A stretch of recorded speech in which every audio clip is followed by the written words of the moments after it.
On a mission over Guadalcanal in August 1942, Nakajima encountered something that made him return to Rabaul in a rage. He had gotten on the tail of an American F-4F Wildcat easily enough. The Wildcat was slower than his Zero, less maneuverable, an inferior aircraft by every measure that mattered. Nakajima lined up his shot, preparing to add another kill to his record. Then something unexpected happened. A second Wildcat came roaring at him from the side. Nakajima had to break off his attack. He tried to re-engage, but every time he closed on one American, the other would swing around to threaten him. The two Wildcats kept weaving back and forth, protecting each other, denying him any clean shot. For the first time in his combat career, Nakajima was forced to dive away and run for safety. Saburo Sakai witnessed similar encounters. He later described confusion among Japanese pilots when they first faced this tactic. For the first time, Lieutenant Commander Nakajima encountered what was to become a famous double-team maneuver on the part of the enemy. Two Wildcats jump hid in the commander's plane. He had no trouble getting on the tail of an enemy fighter, but never had a chance to fire before the Grumman's teammate roared at him from the side. What the Japanese pilots had encountered was Thethik, a defensive tactic developed by Lieutenant Commander John Thack of the United States.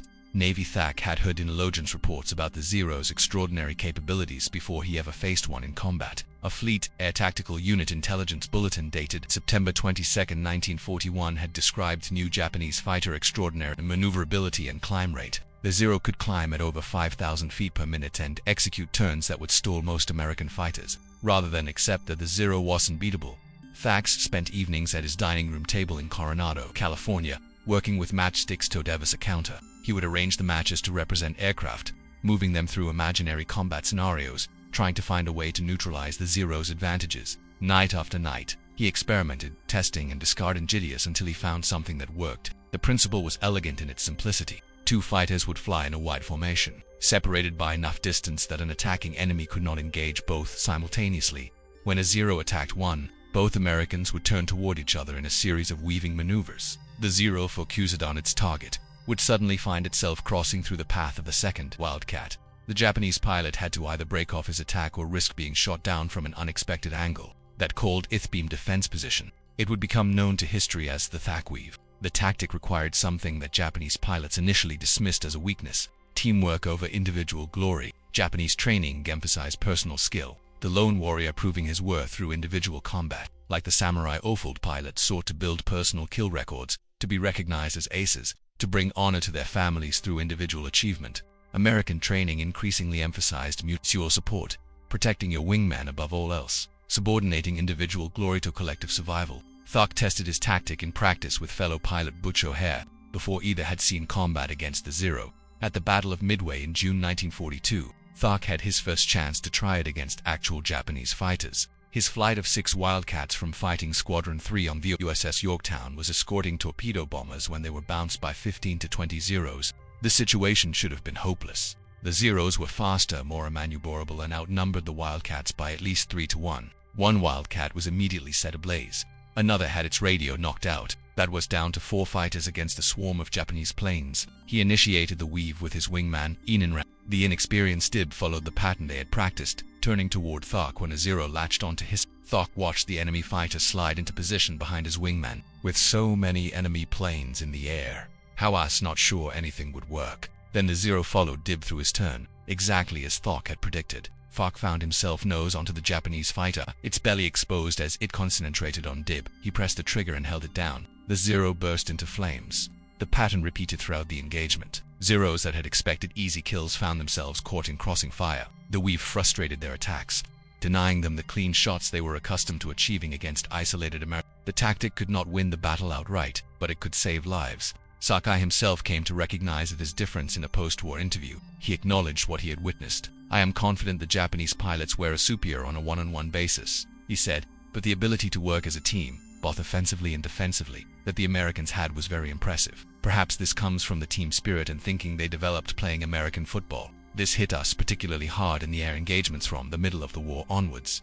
They all wanted to win. Combat makes the pilots' will to win stronger. With every fight they became much stronger." That observation cut to the heart of something Japanese pilots struggled to understand. The Americans were not fighting as individuals seeking honor. They were fighting as a coordinated unit seeking victory, and they were getting better at it every day. On the same day Nakajima raged back to Rabaul, Sagyo had his own encounter that would haunt him for years. The sky over Guadalcanal was chaos. Japanese bombers were making their runs on the American fleet while Zeros tangled with defending fighters. Smoke rose from burning ships in the harbor below. The sound of gunfire crackled across the radio frequencies. Sakai had already scored hits on several enemy aircraft when he spotted what he thought was a formation of American fighters. He counted 8 aircraft flying in formation, their distinctive silhouette suggesting F-4F Wildcats. Easy prey for an experienced Zero pilot who caught them from behind. Sakai banked his Zero and moved to attack, climbing slightly to gain a height advantage before diving on the unsuspecting Americans. As he closed, he realized his mistake. The aircraft were not white. They were SPD Dauntless dive bombers, each with a rear gunner armed with twin 30 caliber machine guns specifically designed to fend off attacking fighters. Sakai had flown directly into a hornet's nest. The Dauntless gunners opened fire simultaneously. A storm of 30 caliber bullets tore into Sakai's cockpit. Their noise was overwhelming, metal striking metal, the crack of rounds passing through the canopy. Sakai felt impacts all around him. One round struck him in the head. The bullet destroyed his goggles, creased his skull, and exited through his forehead. The impact blinded him instantly in his right eye and left him unable to see from his left due to blood pouring into it. Half his body went numb with paralysis as the nerves were damaged. His Zero suddenly unpiloted rolled into a dive toward Aviation far below. The pain was indescribable. Sakai later compared it to having his head split open with an axe. He could not see, could not move properly, could barely think through the agony. Blood covered his face and filled his mouth. The altimeter was unwinding rapidly. Ashi's plane dove toward the water. By any reasonable measure, Sakai should have added. The wound was catastrophic, the kind that kills instantly or leaves Apolot too incapacitated to do anything but crash. He was hundreds of miles from base over open ocean, surrounded by enemy aircraft, flying a damaged plane with failing systems. Most pilots would have simply crashed into the sea. Many would have been unconscious before they hit the water. Sakai did not give up fighting through waves of agony and disorientation. He regained partial control of his aircraft. His right hand still worked, and he could feel the stick. He pulled back, arresting the dive just above the wave tops. The Zero leveled out, skimming the ocean surface. He could not see to navigate. He could barely remain conscious. But he knew thorough direction back to Ravel, and he knew that if he flew long enough in that direction, he might find land. He, Sethi's heading by dead reckoning, pointed his battered Zero southwest and began the longest flight of his life. For 4 hours and 47 minutes, Sakai flew his damaged fighter 640 miles across open. He fought to stay awake, biting his lip until it bled, slapping himself with his working hand, doing anything to keep from passing out. The blood in his left eye occasionally cleared enough for him to glimpse his instruments before more blood obscured them again. Several times he considered giving up. The pain was unbearable. The distance seemed impossible. He was dying, and he knew, but something kept him going. Some combination of training, pride, and sheer stubbornness that refused to let him die in the water.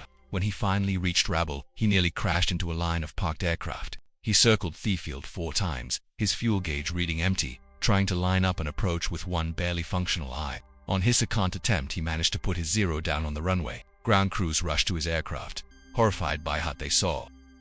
Sakai's face was a mask of blood. His canopy was shot through with holes. The plane itself was riddled with damage that should have sent it tumbling into the sea. But Sakai was not. After landing, he refused medical treatment until he had made his formal mission report to his commanding officer. He struggled out of his cockpit, stood at attention despite his wounds, and delivered his report with military precision. Only then did he allow medics to take him. The wound ended Saki's frontline combat career for nearly 2 years. The bullet had permanently destroyed the vision in his right eye. The left eye, though eventually recovering, would never be quite the same. The paralysis gradually faded, but the psychological scars would last forever. But before he was evacuated to Japan for surgery and rehabilitation, he had time to reflect on what had happened over Guadalcanal. The Americans had not broken, they had not run, they had fought with a tenacity and skill that Japanese propaganda had insisted was impossible. Their gunners had stood their ground and shot accurately, even as Zero fighters bore down on them. And they had shot him down. The daily air battles over Guadalcanal forced a slow, painful recalibration in how Japanese pilots thought about their enemy. The Marines flying from Henderson Field on Guadalcanal were not elite pilots by piece. Many had minimal combat experience. Some had arrived at the island barely qualified to fly their aircraft in combat conditions. Their Wildcats were demonstrably inferior to the Zero in most performance categories. Slower by perhaps 15 miles per hour, less maneuverable in every axis, unable to climb or turn with the Japanese fighter. On paper, every engagement should have been a Japanese victory. None of that mattered as much as Japanese pilots had assumed. The Americans had advantages that did not show up in aircraft specifications. Their planes were ruggedly built, constructed to survive damage that would destroy a Zero. A Wildcat could absorb dozens of hits from Japanese machine guns and keep flying. Its pilot sat behind armor plating that stopped bullets that would have killed him in a Japanese aircraft. Its fuel tanks were self-sealing, designed to close around bullet holes rather than leak fuel that could ignite. Japanese designers had sacrificed all of that for performance, making the Zero light and agile, but terribly vulnerable to enemy fire. A single well-placed burst from a Wildcat's 650 caliber marking guns could send a Zero spiraling down in flames. The Japanese pilot had no armor to protect him, no self-sealing tanks to prevent a fire. The same aircraft that made him nearly untouchable in a dogfight made him fatally vulnerable if an enemy ever got a clean shot. More importantly, the American tactical system was evolving rapidly, adapting to the realities of combat against a superior aircraft. Pilots who survived their first engagements learned hard lessons and applied them. Intelligence officers debriefed them thoroughly after every mission, identified what worked and what failed, and spread successful tactics across the force. When one pilot discovered an effective counter to a Japanese maneuver, that knowledge was documented, analyzed, and disseminated to every squadron in the theater. The Americans developed new rules for engaging Zeros. Never try to dogfight them at low speed. Never follow them in a climb. Never chase a Zero that seems to be running away because it might be setting up a reversal. Instead, use altitude advantage. Dive on them from above, make one pass, and climb a wave before they can respond. Fight in pairs, always protecting your wingmen. Accept that your aircraft is slower and less maneuverable, and find ways to turn those weaknesses into strengths. The Japanese system worked differently.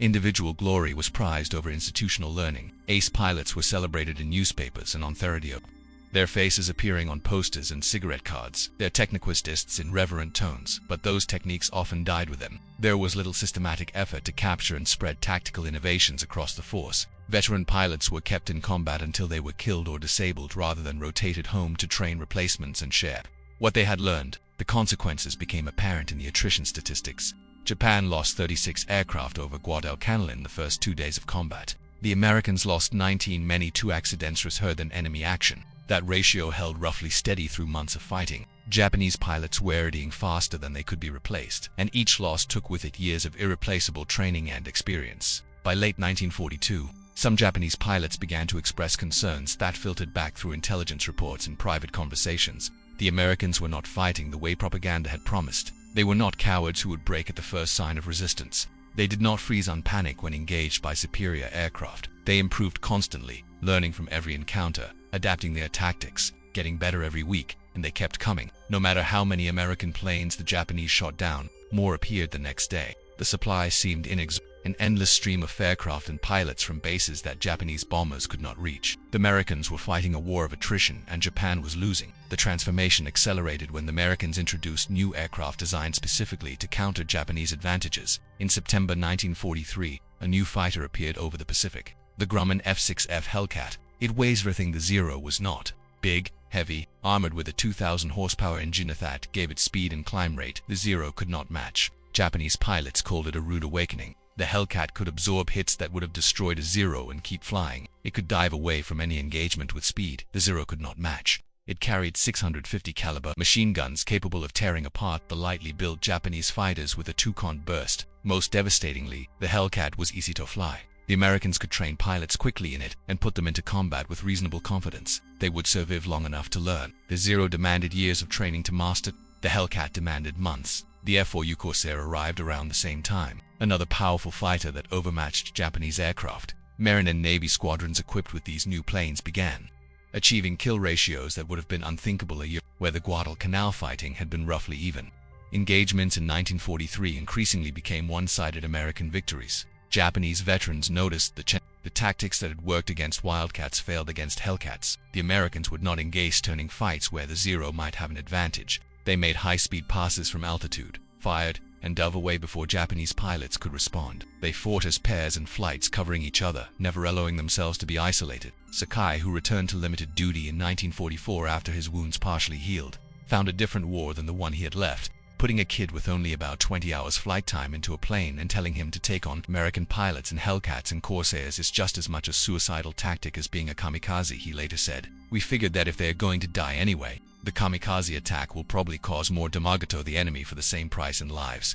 That was the brutal calculus Japanese command had reached. They could no longer win conventional air battles. The only option was to trade lives directly for ships. The catastrophic Japanese pilot losses could be traced to a fundamental strategic miscalculation Japanese leadership never corrected, a failure so profound that it determined its outcome of the Pacific Air War more than any single battle. Japan had entered the war with approximately 6,000 trained pilots, of whom about 900 were considered experts capable of the most demanding combat missions. This was a force built for a short, decisive conflict, the kind of war Japan had fought against China and Russia. Japanese planners expected to win quickly, to knock America out of the war with a devastating opening blow before its industrial might could be mobilized. The entire strategy depended on American willingness to negotiate after suffering initial defeats.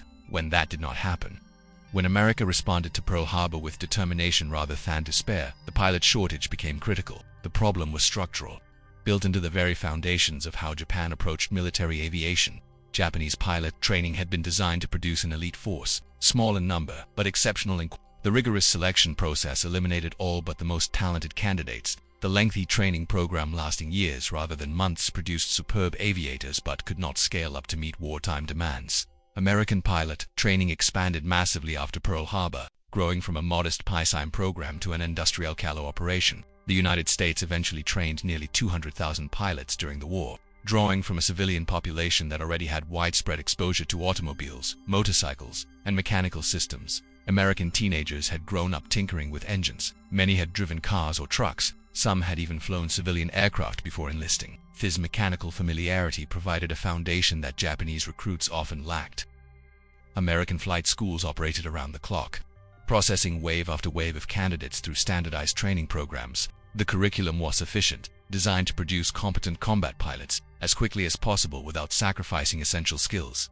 Primary training took 10 weeks. Intermediate training added 11 more. Advanced training for fighter pilots took another 6 weeks, followed by operational training with combat units. The training pipeline never stopped flowing. Every month, hundreds of new pilots graduated and shipped out to operational squadrons. Every month, experienced pilots rotated home from combat zones to serve as instructors, passing their hard-won knowledge to the next generation. The system was designated for a long war of attrition, exactly the kind of war Japan could not afford to fight. Japan graduated only 46,000 pilots during the entire war, less than a quarter of the American total. Nearly half of those came in 1944. Reshaped were abbreviated programs that produced aviators with dangerously inadequate skills. The rigorous selection and training that had made Japanese pilots the best in the world at the war's beginning was abandoned out of necessity. There was simply no time to train pilots properly when replacements were needed immediately. By early 1945, Japanese Navy pilots were graduating with as little as 40 hours of flight time. Some had never fired their guns in practice. A few had never made a carrier landing until they were assigned to a combat unit. Their American opponents had at least 525 hours of flight time before they ever saw combat, with extensive training in gunnery, navigation, and formation tactics. The experienced veterans who had dominated the early war were systematically destroyed through attrition. Unlike the Americans, Japan did not rotate successful pilots home to train replacements. They flew until they died. The combat experience that took years to accumulate vanished in seconds when an ace was shot down. Japanese commanders recognized the problem but could not solve it. Every experienced pilot lost represented years of investment that could not be replaced. But withdrawing veterans from combat to serve as instructors would weaken frontline squadrons at critical moments. The Japanese chose to keep their best pilots fighting, gambling that their skill would offset American numerical advantages. The gamble failed. One by one, Japan's aces fell. Hiroyoshi Nishi, considered by many the greatest Japanese fighter pilot of the war, was killed when his transport plane was shot down in October 1944. He had survived 4 years of combat only to die as a passenger. Tetsuo Yuamoto, credited with over 80 victories, was wounded and sidelined. The roster of experienced pilots grew shorter with each passing month. The Americans faced casualties, too, but their system was designed to absorb losses. When an American squadron lost pilots, replacements arrived within weeks, trained to a consistent standard, ready to integrate into existing formations. When a Japanese squadron lost pilots, the replacements were often barely qualified to fly, let alone fight against experienced opponents. Admiral Jesaburo Ozawa recognized the problem when he assembled Japan's remaining carrier strength for what would become the Battle of the Philippine Sea. In June 1944, his pilots were largely inexperienced, products of the truncated training programs that had replaced the rigorous pre-war system. Many had never made a carrier landing, some had never dropped a torpedo, a few had barely mastered basic formation flying. Ozawa hoped that land-based aircraft from Guam and other islands would supplement his weakness. His strategy depended on using Challenger range of Japanese aircraft to strike the Americans before American planes could reach his carriers. He would launch his strikes from outside American range, recover his planes on Guam to refuel and rearm, then launch again. The mathematics seemed promising on paper. But Ozawa did not know that American submarines had been tracking his fleet since it left anchorage. He did not know that American Koderakish had revealed his plan. And he did not know just how badly outclassed his pilots were about to be. What followed became known to American pilots as the Great Marianas Turkey Shoot. On June 19, 1944, Ozawa launched his first strike wave shortly after dawn. 200 raid planes, including Zero fighters, D-4Y, Judy dive bombers, and B-6N Jill torpedo bombers, formed up over the Japanese fleet and headed toward the American task force approximately 300 meters away. American radar operators detected the incoming strike at extreme range over 150 miles out. This gave the fighter directors aboard the American carriers time to vector their combat air patrol to intercept. Within minutes, dozens of 6F Hellcats were climbing toward the incoming Japanese formation. The inexperienced Japanese pilots flew into a slaughter, trained to attack aggressively. They charged in small, uncoordinated groups, rather than forming up for a mass assault that might have overwhelmed the American defenses. They came in at predictable altitudes, following doctrines that had worked against weaker opponents, but proved suicidal against prepared defenses. American fighter directors, a new addition to the fleet that had been lacking in earlier battles, Livertoed Hellcats to intercept each wave with devastating precision. The Japanese Sepolites, many facing combat for the first time, found themselves outmaneuvered and outflanked by American veterans who had months or years of experience. The Hellcats dove through the Japanese formations, scattering the attackers, picking off bombers before they could reach their targets. The few Japanese pilots who made it through the fighter screen faced a wall of anti-aircraft air from the American ships, including a new weapon called the proximity fusée that detonated near targets without requiring a direct hit. The results were catastrophic. Of the first wave of 69 aircraft, 42 were shot down. The second wave lost 97 of 130 aircraft. The third wave fared slightly better, losing only 7 of 47 planes. But the fourth wave lost 82 of 82 aircraft, a total annihilation. By nightfall, Japan had lost nearly 300 aircraft. American losses were about 30 planes. The kill ratio approached 10 to 1, a margin of victory so overwhelming that it defied belief. One American pilot, Lieutenant Junior Grade Alexander Vu of Fighting Squadron 16, shot down 6 Japanese planes in 8 minutes during the battle. When asked to pose for photographers afterward, he held up 6 fingers and grinned. "It was just like an old-time turkey shoot," he said. Their phrase stuck and became the battle's unofficial name. But the Japanese pilots had not lacked courage. They pressed their attacks despite catastrophic losses. They flew into walls of anti-aircraft fire that shredded their... They died by the hundreds trying to reach the American fleet. Maneuver. Those who reached striking distance released their weapons too early or at poor angles. The errors of inexperience caused by the chaos of combat. What they lacked was skill, experience, and aircraft that could match their opponents. The pre-war Japanese pilot, with his 700 hours of training and years of combat experience, would have been a formidable opponent in any era. The 1944 Japanese pilot, with perhaps 100 hours of flight time and no combat experience, was simply outmatched. American submarines added to the destruction. The USS Albacora torpedoed Ozawa's flagship, the carrier Taiho, the newest and largest carrier in the Japanese fleet. Inexperienced damage control crews failed to contain the resulting fuel vapor leak. 6 hours later, a massive explosion ripped the ship apart. 1,500 men died. The USS Kavala found the carrier Shukaku, one of 6 carriers that had attacked Pearl Harbor nearly 3 years earlier. 3 torpedoes struck home. Fires raged out of control, reached the aviation fuel storage, and detonated the bomb magazines. The Shukaku went down with over 200 men by the time the battle ended. Japan had lost 3 aircraft carriers and nearly 600 aircraft along with hundreds of irreplaceable pilots. The American fleet had lost 123 aircraft, mostly in the desperate long-range strike on the second day when planes ran out of fuel returning to their carriers. But most of those American pilots were rescued from the... Japan had lost nearly everything. The defeat shattered Japan's naval aviation as a fighting force. The carriers that survived had no trained pilots to fly from their decks. Within months, many of those same ships would serve as decoys. Empty platforms meant to draw American attention, while the remnants of Japan's surface fleet made a desperate attack at Lee Gulf. The pilots who survived the Marianas disaster found themselves facing an impossible situation. They could no longer win in conventional combat. The Americans had better planes, better pilots, and seemingly inexhaustible numbers. Every month more carriers joined the American fleet. Every month, more Hellcats and Corsairs rolled off assembly lines. Japanese command responded with the kamikaze. Vice Admiral Onishi organized the first official special attack units in October 1944.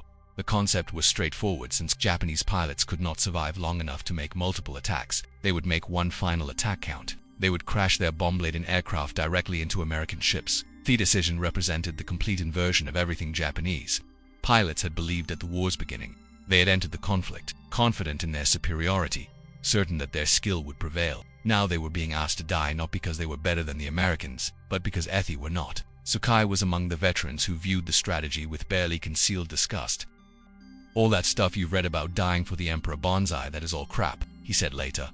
There was not one kamikaze pilot or soldier out there who was thinking anything about the Emperor when they were facing death. They were thinking about their mother and their family just like anybody else. The reason those final letters home that they wrote are so filled with Emperor glorification stuff is because they knew the censors would read them, and because they simply wanted to try to make their parents proud. The kamikaze attacks killed over 7,000 American sailors and damaged or sank dozens of ships, but they did not turn the tide. American damage control teams learned to save ships that would have been lost earlier in the war. Combat air patrols shot down most attackers before they could reach their targets. The attacks did accomplish one thing. They demonstrated to the Americans that Japanese pilots, however outmatched, would not surrender. They would fight tough death. That realization shaped American planning for the invasion of Japan's home islands. Military planners estimated that an invasion of Japan would cost hundreds of thousands of American casualties, in part because they expected the same fanatical resistance that kamikaze pilots had shown. This calculation contributed to the decision to use atomic weapons rather than attempt a conventional invasion.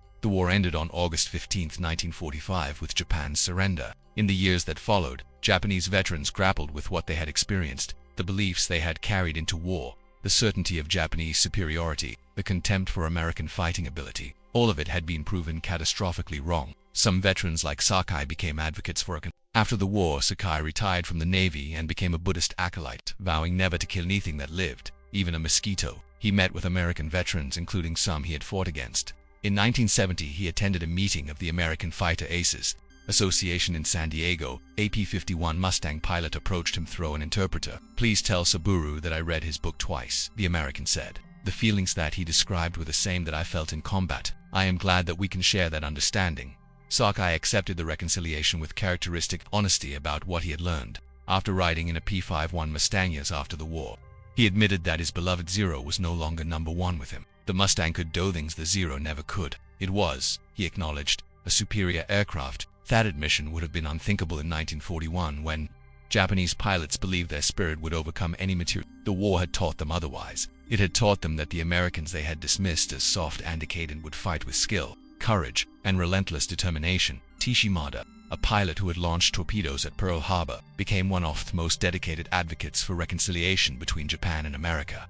He returned to Hawaii multiple times. It spoke at memorial ceremonies, and developed close friendships with American veterans who had been on the ships he attacked. "War is between countries," he explained. "It has nothing to do with us as individuals. We have no quarrel. So when the war ends, of course you should make up." In 2006, Maida participated in a handshake reconciliation service with John Reshaped, a Navy signalman who had been aboard the USS West Virginia. When Maida's torpedo helped sink it, Reshaped had to swim under burning fuel while Japanese planes strafed the water around him. Yet decades later, he told reporters, "I have never held anything against them. They were doing their job. I was doing me job. We were military. They were taking orders. I was taking orders."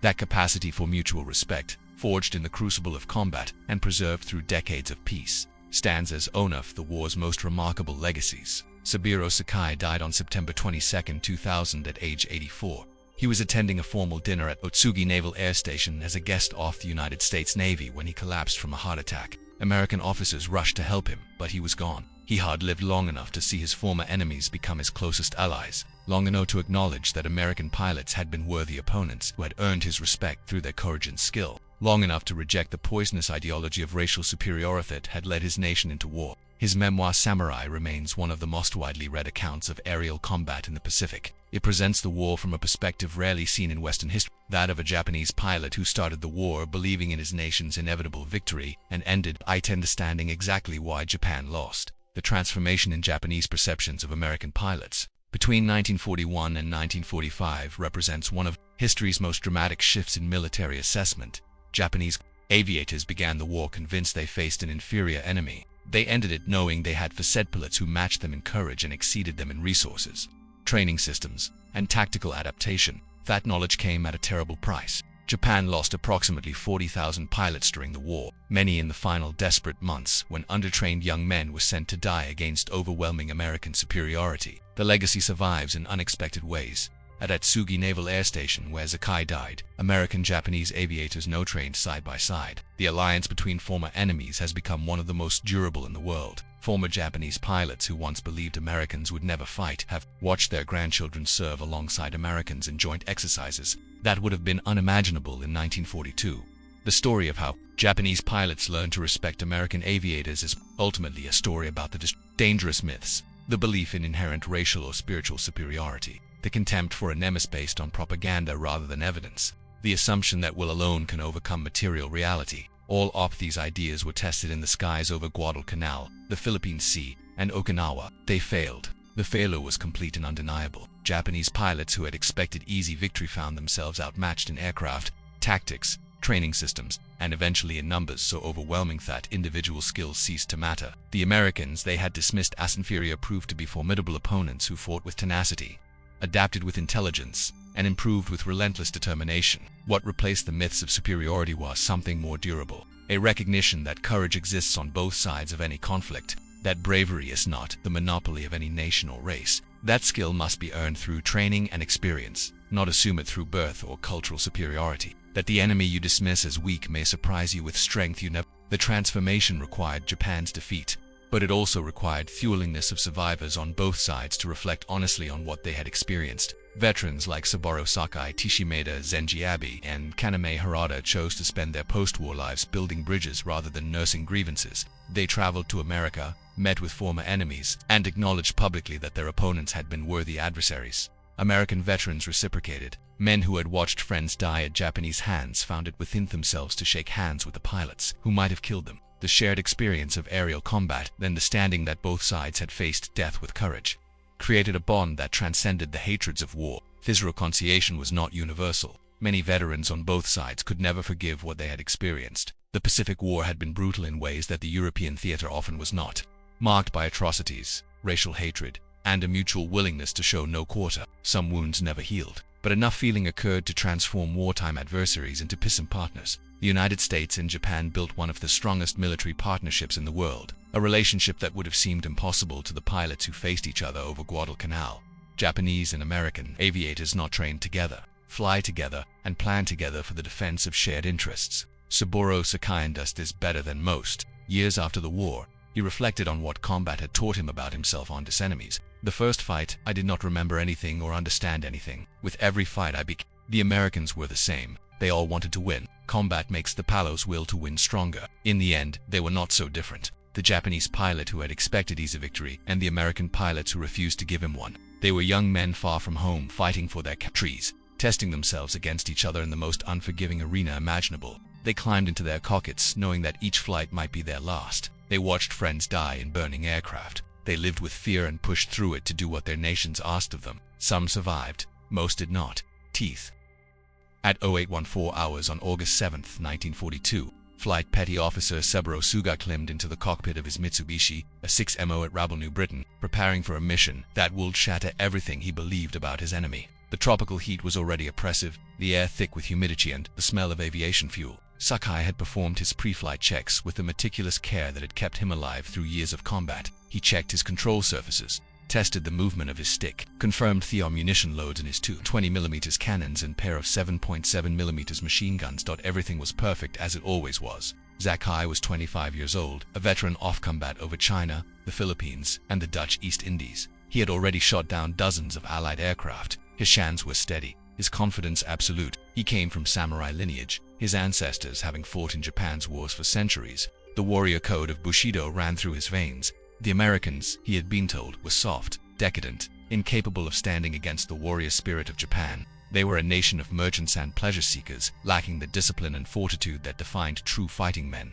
That morning he would discover how catastrophically wrong that assessment was. The mission was to intercept American forces landing on Annis Land called Guadalcanal. Word had reached Rabaul that morning of a massive American amphibious operation, the first major offensive action by the United States since the war began. Sakai and his fellow pilots of the Tainan Air Group had been scrambled to attack the landing force and provide cover for Japan's Z-bombers striking the American fleet. It would be the first time Sakai faced American Navy pilots in combat. He had fought American Army pilots over the Philippines and found them brave but outmatched by superior Japanese aircraft and tactics. Navy pilots, he had heard, were different. They were supposed to be Thebist. The Americans had trained specifically for carrier operations. The elite of their air service, his squadron commander, Lieutenant Junichi Sasai, gathered the pilots before takeoff. The morning sun cast long shadows across the packed earth of the airfield as the aviators stood in formation. "Be careful," Sasai warned. "These are regular American Navy fighters, not Army planes. This is the first time we will be meeting them. They are probably the best opponents we will face. Never lose sight of my plane." Sasai's brother-in-law, Lieutenant Commander Yoshio Toshiro, was a flying boat officer stationed at Tulagi, directly in the path of the American landing. His fate was already sealed, though they did not know it yet. Within hours, American forces would overwhelm the Japanese garrison there. Sakai climbed into his cockpit, pulled the canopy closed, and began his takeoff roll. The Zero lifted off the runway and climbed into the morning sky, joining formation with the other fighters. Below, the green jungle of New Britain stretched to the horizon. Ahead lay 600 meters of open ocean, and an enemy would prove far more formidable than any Japanese pilot had been led to believe. What that happened over the next several hours would mark the beginning of a profound transformation in how Japanese pilots understood their American adversaries, a transformation that would unfold across 3 brutal years of Pacific warfare, one dogfight at a time. The beliefs that Japanese pilots carried into World War II did not emerge from thin air. They were the product of decades of deliberate cultivation, a carefully constructed worldview that placed Japan at the center of a racial and spiritual hierarchy that military leaders believed would guarantee victory against any Western power. Japanese military doctrine in 1941 rested on a concept called Yamato Damashi, the Japanese spirit. This was not merely patriotism, that was a quasi-religious belief that Japanese soldiers possessed an innate spiritual superiority that would overcome any material disadvantage. Spirit would triumph over steel. Will would defeat technology. The divine essence of the Japanese race descended from the sun goddess Amaterasu herself made victory inevitable against spiritually inferior opponents. This belief had deep roots in Japanese history and culture. The warrior class, the samurai, had dominated Japanasosi for centuries. Their code of Bushido emphasized honor, loyalty, and contempt for enemies who surrendered rather than fight to the end. When Japan modernized in the late 19th century, these samurai values were deliberately grafted onto the new conscript army. Every Japanese soldier was taught to see himself as a spiritual heir to the samurai regardless of his actual ancestry. The concept received its ultimate validation in 1905 when Japan defeated Imperial Russia in a war that shocked the Western world. A small Asian nation had humbled one of the great European powers. Japanese military theorists concluded that their victory proved their superiority of spirit over mere material resources. Russia had more men, more ships, more industry. Japan had Yamato Damashi, spirit-hated one. Military propaganda inferred these ideas relentlessly in the decades that followed. American soldiers were portrayed as weak, materialistic, and lacking any warrior tradition. Japanese newspapers and films depicted them as a nation of frightened housewives, labor agitators, and greedy businessmen who would crumble at the first sign of serious resistance. One popular wartime film showed American soldiers as morally decadent and physically weak devils, incapable of standing against the purity and virtue of Japanese warriors. The armed forces were told that American forces would not come to fight them, that Americans could not fight in the jungle, and indeed could not stand warfare of any kind. Accounts of prisoners of war depicted the Americans as cowardly and willing to do anything to gain favor with their subordinates. Were actively encouraged to treat prisoners contemptuously to foster feelings of superiority toward them. This contempt extended specifically to American pilots. Before the war, some Japanese military theorists argued that Americans made poor aviators because they lacked the discipline and spiritual fortitude for aerial combat. One pre-war analysis suggested that Americans had a defective sense of balance that made them unsuitable for flying. The American love of comfort, of safety, of individual preservation over collective duty would make them hesitant in battle. They would break and run when confronted with true warriors who did not fear death. Japanese pilot training reinforced this superiority complex through a selection and education process that was among the most rigorous in the world. The program was brutalized elective, accepting only the most exceptional candidates from thousands of applicants. A young man hoping to become a naval aviator had to pass a series of examinations that eliminated all but a tiny fraction of those who applied. Those who made it into the program faced years of intensive training. The curriculum lasted 2 to 3 years and produced aviators with 700 hours or more of flight time before they ever saw. Pilots practiced gunnery, navigation, formation, flying, and acrobatics until the skills they learned to push their aircraft to the absolute limits of performance. The training was also physically brutal. Recruits were severely beaten with rattan sticks for the slightest perceived. Saburo Sakai later described it in stark terms. "I remember sometimes passing out from the blows. The body and mind can take only so much punishment. When a recruit passed out, they would throw cold water on him to revive him, then continue where were to suffer in silence. Period." By contrast, American pilots at the war's beginning often had far less experience. The peacetime American military had been small, its pilot training programs limited in scale. Many American pilots who would face the Japanese in the opening months of the war had only a few hundred hours off-flight time. Some had even less. Japanese veterans looked at their American counterparts and saw inexperienced boys in inferior aircraft. The assessment seemed reasonable based on the evidence available. American pre-war fighter designs aircraft like the P-36 and the F-2 or Buffalo were clearly outclassed by the Zero Japanese. Pilots who had tested captured American planes confirmed their inferiority. Everything pointed to an easy victory. The early months of the war seemed to confirm every Japanese assumption. Pearl Harbor, the Philippines; Malaya, the Dutch East Indies. One victory followed another with stunning speed. Japanese Zeros dominated the skies, shooting down American P-40 Warhawks, P-39 Air Cobras, and F-2 Buffaloes with apparent ease. In the Philippines, Japanese pilots destroyed most of the American Air Force on the ground in the opening attacks and swept aside what remained in air. The kill ratios were overwhelmingly favorable. American pilots who survived early encounters ascribed the Zero as nearly invincible, a fighter that could outclimb, outturn, and outmaneuver anything in the alley. For Japanese aviators, this success spread what historians would later call victory disease. They became convinced that their string of triumphs validated everything they had been taught about racial and spiritual superstition. The Americans were exactly as weak as propaganda had promised. Thuwa would be won quickly and Japan would take its rightful place as the dominant power in Asia. Then came Guadalcanal. Lieutenant Commander Tadashi Nakajima was one of Japan's most experienced fighter, Ed. He had flown combat since at war with China and commanded some of the Imperial Navy's finest pilots.